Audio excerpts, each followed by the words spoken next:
அஷ்டமச்சனியின் நட்டங்கள் தவிர்க்க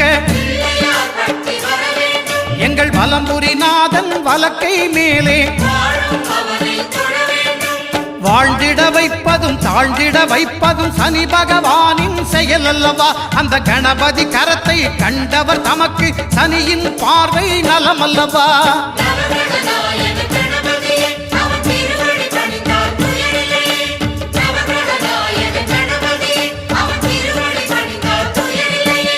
ஒன்பது கோளும் ஒன்றாய் காண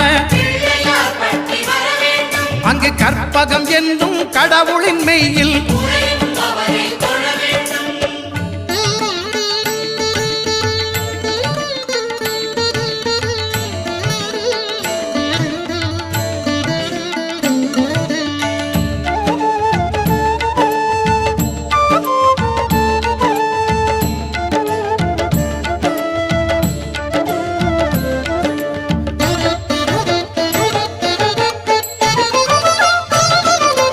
திருநாகேஸ்வரம் அறியாமாந்தர்